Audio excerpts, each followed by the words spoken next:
这是一台黑鲨 4S 手机，如你所见，它是双扬声器，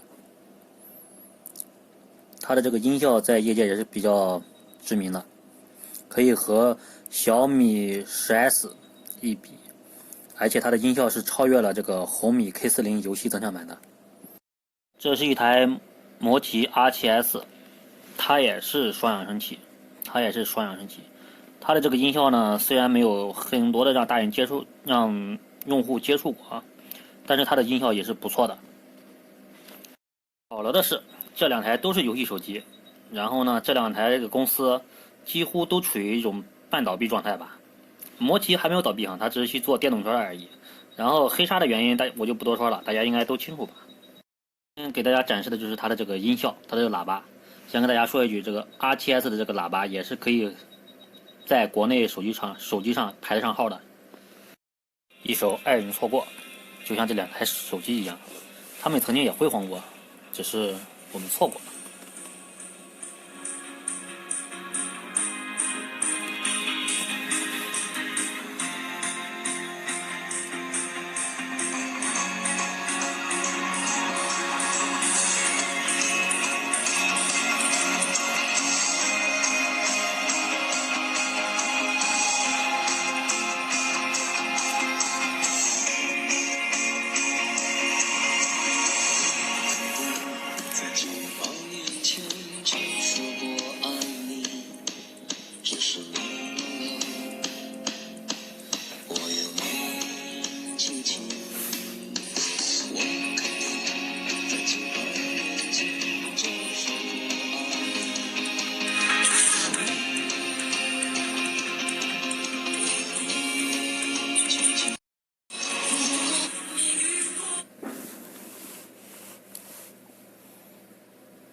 接着是独奏，这是黑鲨 4S 的。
再乱入一台华为 Mate 20X，这也是双扬的4G 版本，双扬声器的。